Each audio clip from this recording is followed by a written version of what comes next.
welcome to our podcast. Andrew, do you want to tell everybody a little bit about what we're talking about today? Yeah, we're just going to touch on the retreat with Married at First Sight, see how the couples are getting on and where some have fallen down and perhaps where some have grown over the past week, and give our insight into where we feel that the relationships are heading. Yes, so to me, it pretty much looked like the retreat from hell. Number one, it was very grey and wet, and it just had quite a claustrophobic feel by the end, didn't it? But we'll start from the beginning and kind of go back to how it all began. Yeah. So the big surprise, obviously, was Ella returning once everybody else had arrived at the retreat, got settled in. Ella returned with her new partner, JJ. That was greeted with kind of a fairly muted response generally, I felt. It wasn't the warmest of welcomes to the couple. What did you think? I think it was a mixed bag, wasn't it? I think Ella was probably more embraced by the group because they'd seen her journey and how difficult it had been with Nathaniel. The new girls perhaps weren't quite the same, purely for the fact that they hadn't seen that. JJ, there was a little bit more skepticism around, but they've come into the experiment. I think one of the things why people struggled with it, and I think we touched on it last week, was purely down to the fact that it unnerves everybody's relationship, because if people feel, well, if it doesn't work, we can always pick another, then all of a sudden it makes everybody feel quite vulnerable in the relationship. So it'll be interesting to see how that plays out. Although we did see people being vocal about their feelings on it, and to be fair, I agreed with some of them. Yeah, how did you see Ella? She was quite different, wasn't she? She was very much herself. She was relaxed. She actually had a kind of a glow about her. So it was nice to see her. Did you feel she seemed genuinely happy? I think she did. I think there's always a thing with TV shows that is it because they want still the TV limelight, or is it that they're actually interested in the relationship?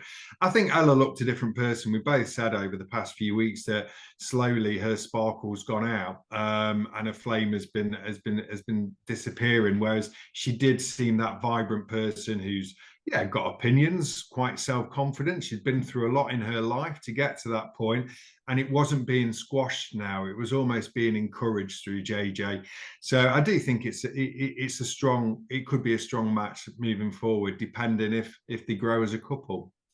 And how do you feel about them coming back to Married at First Sight as a dating at first sight? Because I think that was the problem a few of them had. It was like, we've made this commitment, you've just fancied each other, you've been a little bit underhand, now you're back on the show. Do you think there's much to be learned from the experts giving their opinions on this new relationship? I personally don't think it should have happened. I think it's no surprise it did, and we were second guessing that last week. But the Married at First Sight experiment is based upon being matched together and then taking a journey, and not being matched directly as what they perhaps as we see in the industry, people wanting this all singing, all dancing, 6'2", everything else, coupled with the personality, coupled with the interests. It becomes an unrealistic expectation.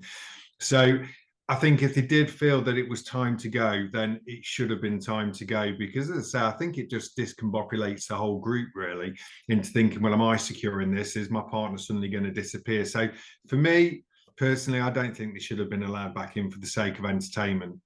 Right, okay. So Jordan and Erica, fairly new couple, they've been pretty vocal on how they feel about everything. They're very confident. They're super happy together. They seem so far to have a great connection. I feel as though Jordan in particular has had the wonderful gift of growing up feeling that everybody wants to see and hear him, which is that's such a gift. And he wants to give his opinion on everything. And I actually think a lot of the time his opinion is very valid, very clear. He's got a strong moral code, and he's very much, this is right, this is wrong, this is acceptable, this is not acceptable. And he wants to voice that. He's not aggressive or confrontational, I don't feel. He just wants to voice how he feels about things. The rest of the group are really not buying into this at all. And that it's almost as though they're treating him like the annoying little brother that wants to keep speaking up. But I actually feel that a lot of what he says does have some value. Yeah, I agree. I think his moral code is very strong. And actually, when I listen to what he's saying, I actually align myself with a certain amount of it. I think where he goes wrong, it's not what he's saying, it's how he's saying it and what environment he's saying it in. I think he almost like waits until he's got the crowd and then throws it out there at that point, some of the time, not all the time. Whereas opposed to maybe just taking somebody to one side and having it on a one-to-one level, that becomes not showcasing or showboating, it's actually concern. So I think if you dialed that in a little bit and perhaps spoke to couples individually or, raised his concerns, but I do agree he becomes the villain of the show very quickly, purely for the fact that people think, well, you've only been here 2 minutes. Just because you've been there 2 minutes doesn't mean that your opinion's not valid. And it doesn't mean that your morals aren't valid and the way in which you see life isn't valid. So, it's not whoever's been here the longest wins out. I think is correct in a lot of what he says, and I do agree. And I think, both of him and Erica are relatively confident that they're setting the ways, and also I think is protecting Erica, because Erica's had a tough time of people jumping on her very quickly and making very strong opinions about her from early on. And to me, is being a good partner and making sure he's got a back at times as well. Yeah, I But I like do him. think at times they can stir a little bit, if I'm honest. I think they like to poke the bear now and again just to see what reaction they get. Yeah, I feel Erica's definitely had a hard time, as you said, because the moment she arrived, a couple of the girls had kind of rounded on her for no apparent reason. Obviously, we don't see everything that goes on, but it really felt as though they were just very, very quickly wanting to tell her, you're not going to come in here and be the alpha female. So it's great that she's had Jordan, because I think without that strong relationship, her time would have been really quite difficult. She wasn't really given a chance. But the great thing is she doesn't care. She's still giving her opinion. She's still speaking up. She's still very happy in her relationship. Yeah, and that's a strong relationship, and I think that works for them. I just think across the whole of the group, sometimes you have to ask yourself, is my opinion at this moment going to be a positive way to put it across, or is it point scoring? And I feel at times it can be point scoring, not productive to relationships. But they're not the experts, are they? So at the end of the day, it is just an opinion. Yeah. So Peggy and George. Now, this relationship is starting to bug me a little bit now, because we keep being told everything's good, everything's great with us, but the connection just seems to be getting less and less likely of developing into anything stronger. I'm not sure what I think about how Peggy feels about George. It's very much what's wrong with him. What are the things that unsettle her? And yet, when she talks about the relationship at a commitment ceremony, or when she feels she has to defend it, she's very much, we're all good, everything's great, we're getting stronger.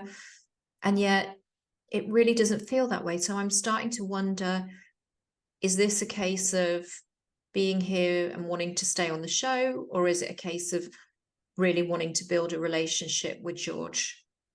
Yeah, I agree. I don't see any chemistry between them. I think the worlds apart from where they want. Everything George does or has interest in is something that she finds wrong in the main.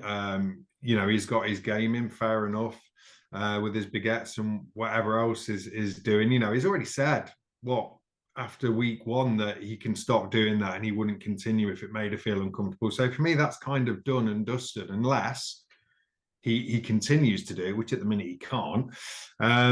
It kind of feels like she wants to stay for the exposure and not for the relationship she's in. Certainly at the minute, and I think it will fizzle out, because I think George is now getting to the point where he's had enough of it. I mean, he was always quite vocal. He's silenced himself in certain situations. Is following Peggy's lead on what she wants to expect, and just because you're different, just because you've got different interests, doesn't mean there's anything wrong with you. It perhaps means that you're in the wrong relationship. And I think that's probably where they're at. But We'll see what happens moving forward. And again, everybody's had issues with George. Apparently, nobody really likes him in the experiment.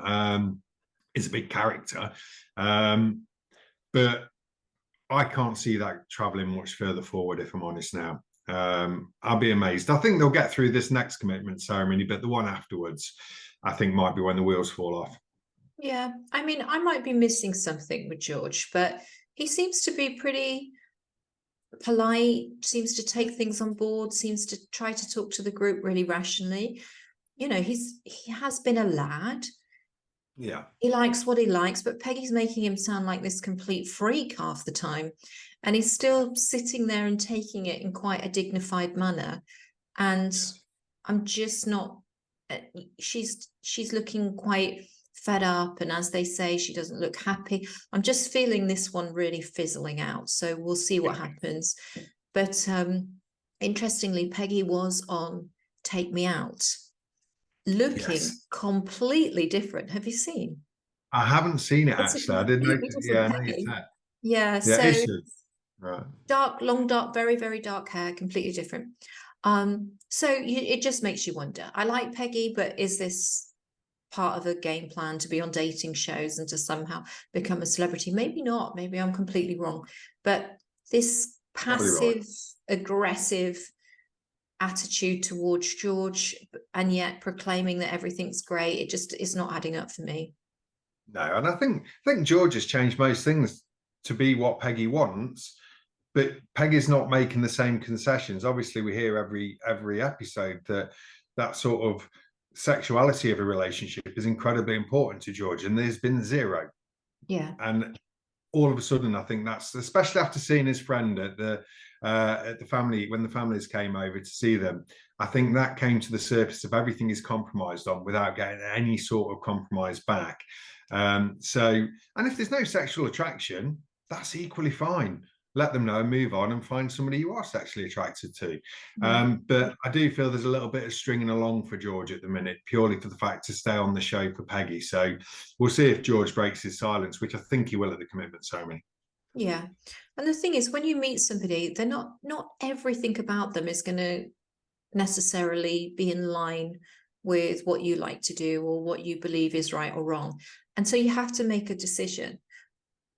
Do you feel strongly enough about this person? Do you find the things that are slightly disagreeable about them to you bearable? Are they saying they'll change them? Are they comfortable with changing them? But you can't just continually tell somebody that they've got so many things wrong with them, because eventually you'll put out their light and you put out your own light, and what are you left with? So I'm really hoping that comes to an end very quickly. So Mark and Sean, we really, really liked them last week, and we could see lots of positive things. This week there was a bit of a blip because there was a game called Stick or Twist. And Sean said, well, there's no one here for me to twist with, so I'll stick. Which I think, not the best company. No. And he explained it afterwards as, in the real world, if a relationship isn't developing as fast as he wants to, he'll probably just move on. And this relationship, although there's a connection, it isn't necessarily super passionate or super intimate. So he was just kind of saying, this is breaking my normal pattern of behavior, which is a good thing. But of course, for Mark, who is a little bit insecure anyway, hearing, well, I'll stick, but only because there's nobody for me to twist with, was very upsetting. Did you understand where Sean was coming from or not? You know what, with Sean, I think part of it is, I think he's gone down a rabbit hole of thinking, I can't hurt Mark because I know Mark's really vulnerable. So he's almost, we saw it last week, we've seen it again, where he's almost preempting the end of it to try and manage Mark's expectations. And I think he just needs to step back and sort of think, things are going well right now. So for the time being, I'm happy with where I am. Excuse me. So I think with Sean, he's starting to try and manage manage the relationship more than he needs to at this early stage. It's about exploring each other, exploring each other's likes, dislikes, and they've got so much in common. You know, you've got Mark, who likes to be looked after and nurtured and cared for, and Sean loves to do that. So focus on that side of the relationship and let the relationship develop before you preempt the end. And, you know, it's only going to play to Mark's insecurities by saying something like that. So I think if somebody said to me, would you stick or twist? Well, it'd be simple. It would be, yeah, sticking, you know, I'm absolutely happy. If you're saying that you might twist if there was something better that comes along, that's really dangerous. And obviously, I know we'll discuss later with Luke and Jay, similar things there. So I just think focus on who you're with, focus on their needs, focus on your needs, see if you meet in the middle, but don't overanalyze things at this early stage, because they've only been there a week, haven't they? They haven't even been there for the 4 or 5 weeks that the rest have been. So yeah, it was a strange one, to be fair. And I know to be fair, in Sean's mind, it made a lot of sense, but when it came out, it really didn't make that much sense at all. The question is, how honest should you be, I suppose, because that was just a very, very honest answer for him. Yeah. It hasn't quite reached where I want to go. Normally I would run, but there's nowhere for me to run to. So this is good. I'm going to work on it. But maybe that was just a bit too much honesty, although I love honesty. It was honest, but perhaps lacked emotional intelligence. I think if they'd been paired together, then it would have come across differently, saying, well, look, at the minute, I'm happy to stick. We're early days, so who knows? And the stick or twist isn't really relevant because there's not another partner to come in. But right now, I would stick because things are going well. And that kind of explains it, but doesn't sort of hit poor old Mark with the sledgehammer, as if to say, well, if there was somebody else I could compare and see, and you know, that doesn't work. But I think what he was saying is, normally I don't get over it. Once things start to get serious, I run because I'm scared. That's perhaps what he was trying to say, but yeah, it didn't kind of come across. But so, talking about honesty, what one moment I absolutely love about Mark that we haven't mentioned it was when they first appeared and he was asked his age, and he said 26. And afterwards, he said, actually, I'm 36. I don't know why that just shot out. I thought, we all have celebrity ages. Funny. I think we all want to do that sometimes. So we just pluck an age from somewhere and then we're like, oh my God, why did I just say that? Yeah. I actually thought that was quite sweet.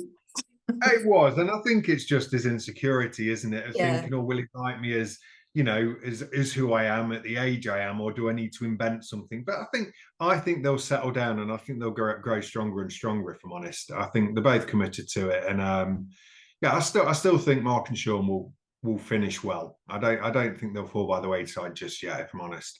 Yeah.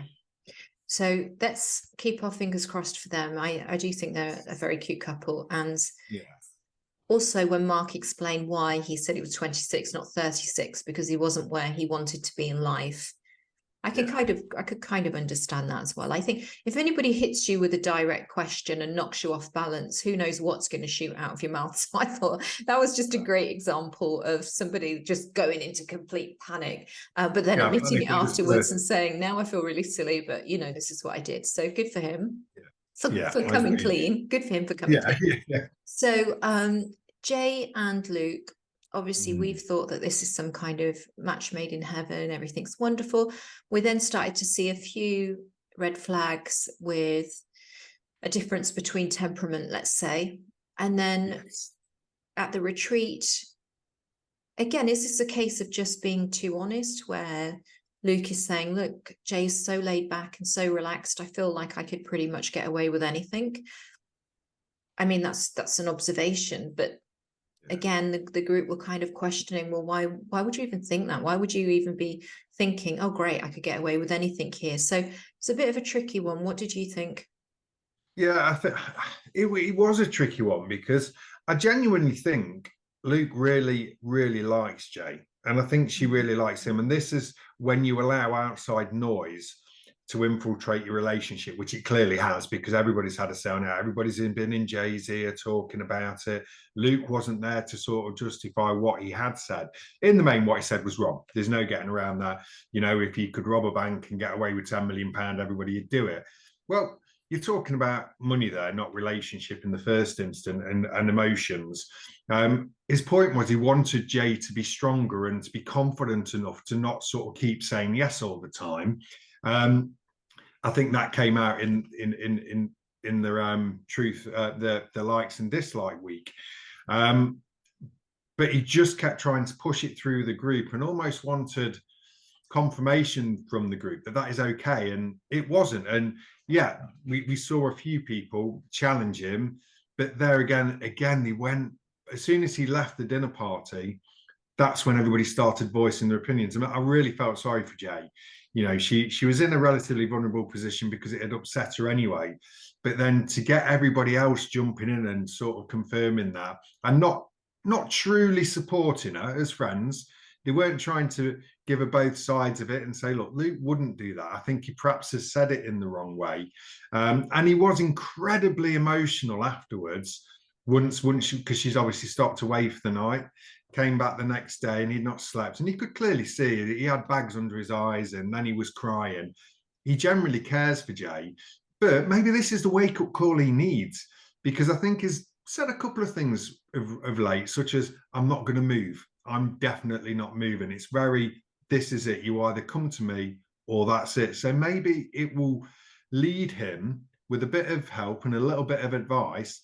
And actually, he has to change that sort of straight approach and realize flexibility is what makes relationships work. It's not just my way or the highway, because that never works long term. Yes, it can work short term for a period of time, but over time, resentment creeps in, along with a lot of other negative feelings. So it's important that, I think the advisors, the speaking with them tomorrow will be a strong conversation, and we'll see what Luke comes back with, how he defends himself when he's there to answer the group, because he didn't have a voice. And as much as I disagree with what he said, you should always be allowed a voice at that point to actually come back and either explain what you meant or talk about what you meant, and not sort of take snippets of a conversation, because that's all we see at the end of the day. We see snippets.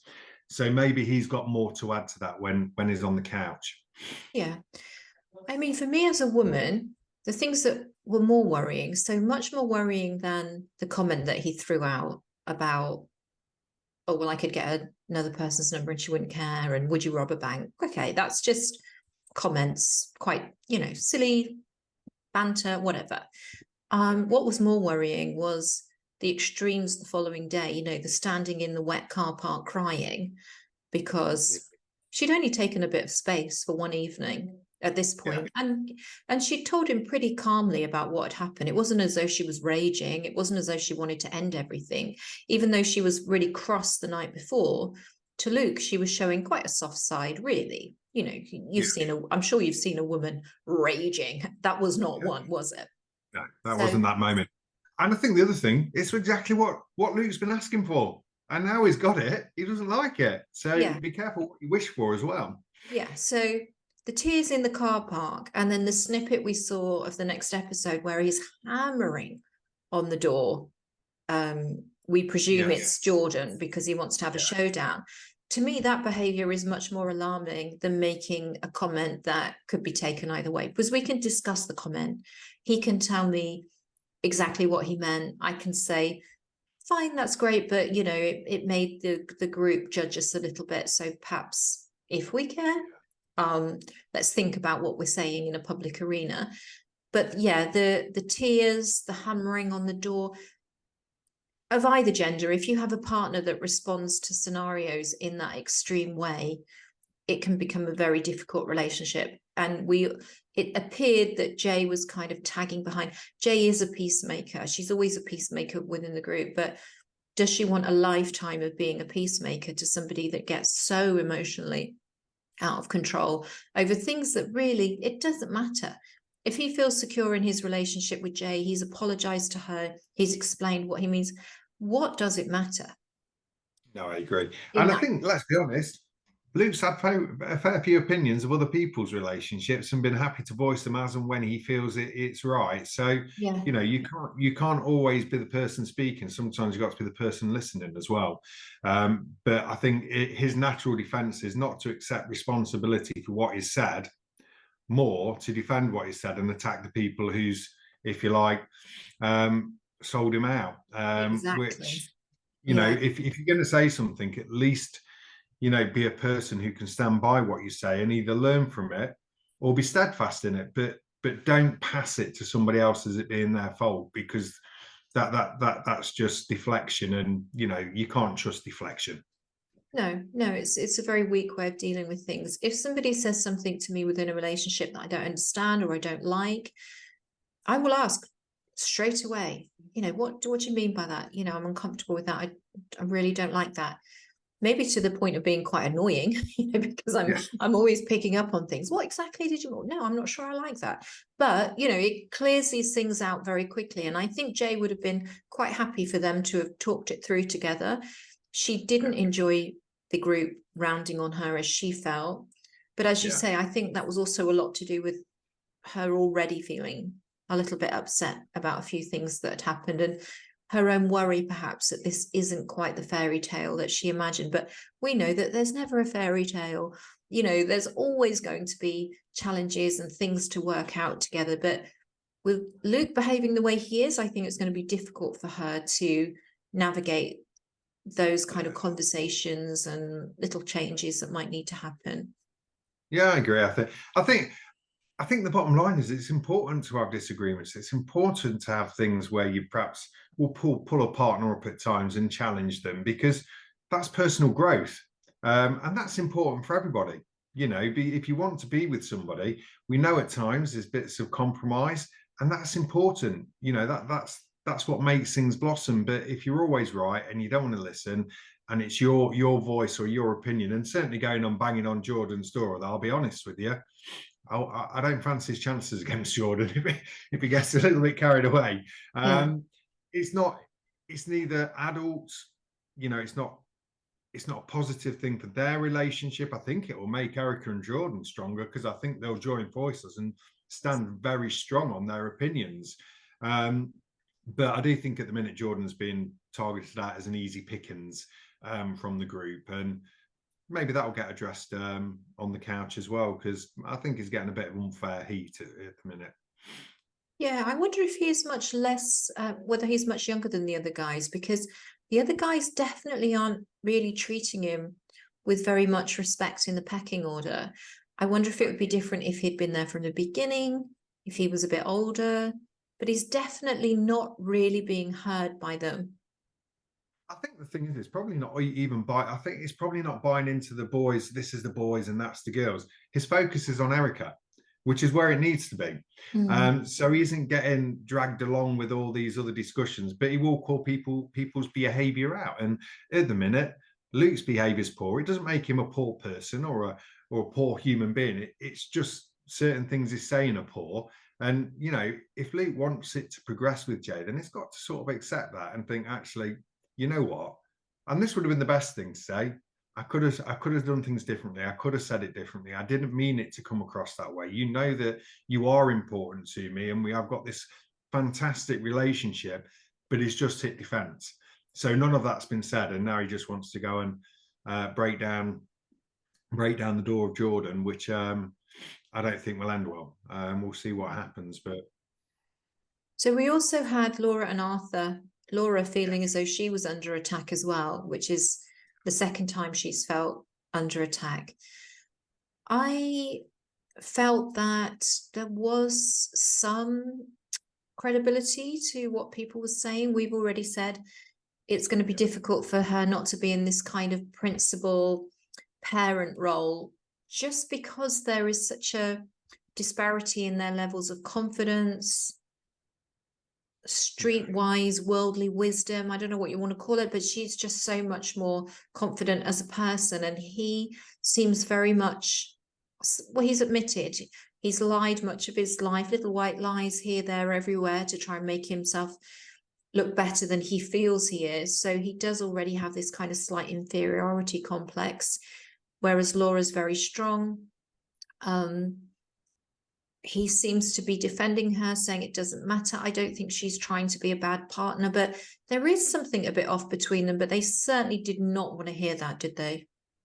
No, and I think there again, I think it was opinions that weren't helpful to the relationship. And yeah, it was mentioned, but Laura addressed it. I think she must have addressed it individually and then asked again. So she addressed it again. And then at the dinner table, it got to the point where she was that exasperated with it that she felt she had to stand up and tell everybody this is where it's at.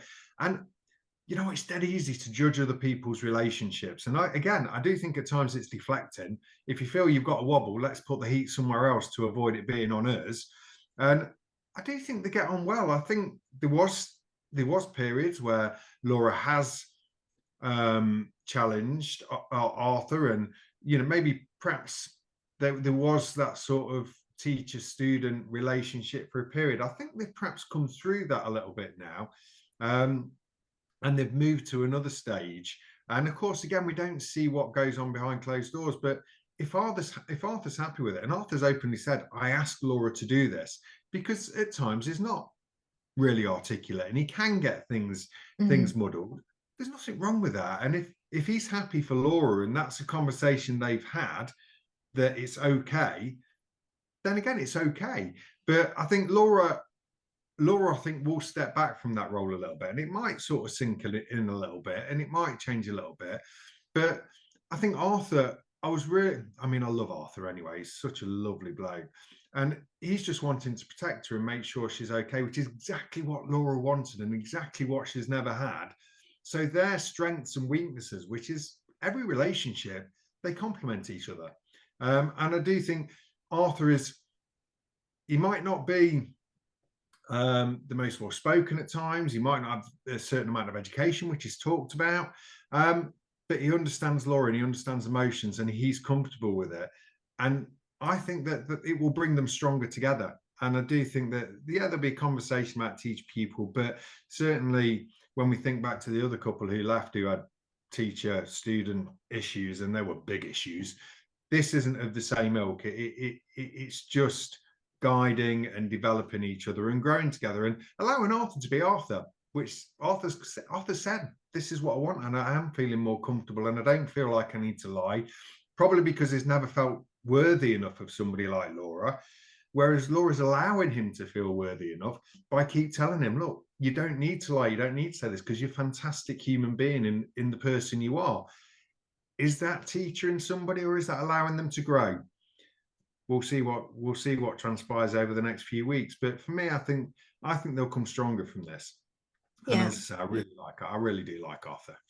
See, I really like Laura. And Laura as well. I do like Laura. I think she's a strong, independent woman. And she's done everything herself. She's not been, as she's been accused of, being given money or a gold digger at times.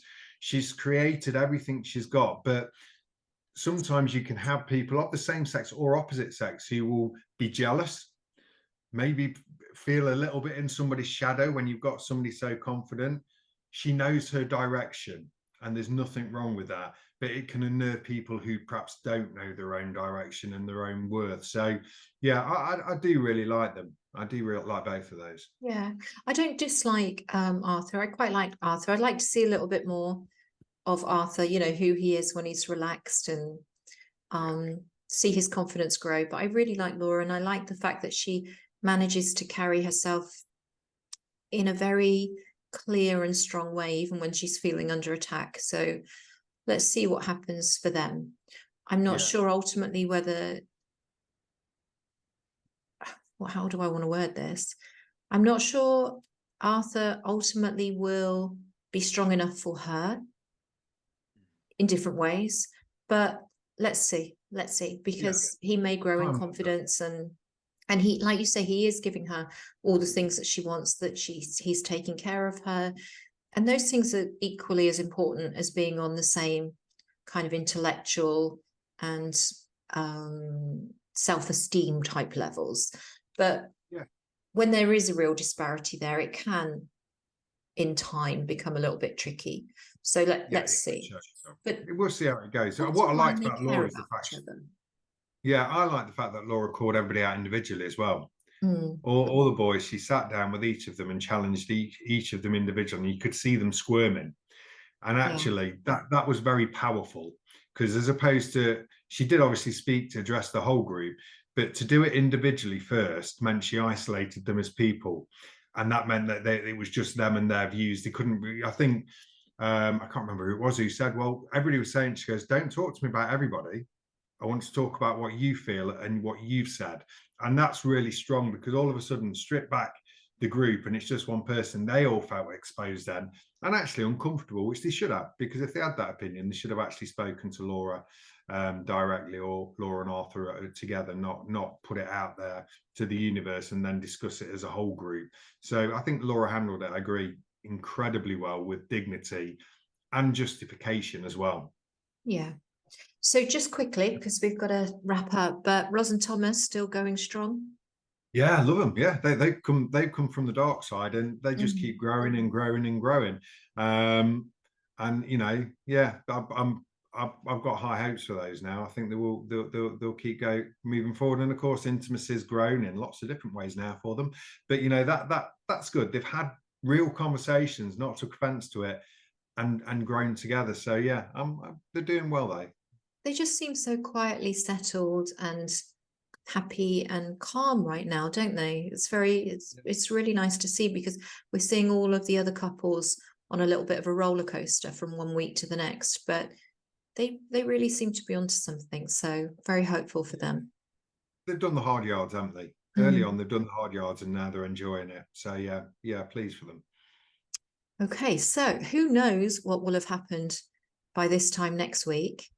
If you had to just quickly say which couple you think are going to be strongest next week and which couple are going to be struggling next week, who would you say?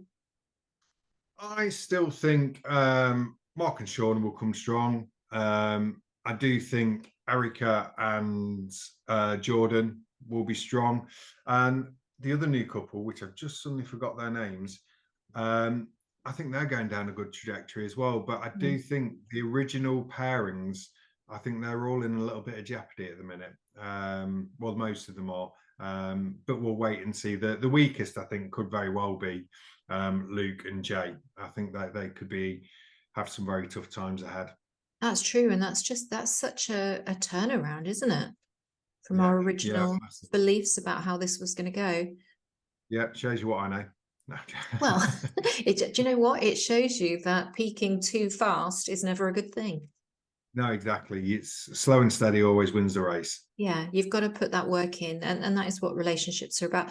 I truly believe you don't know whether it's going to last with someone until you've been through at least a few really stressful situations together.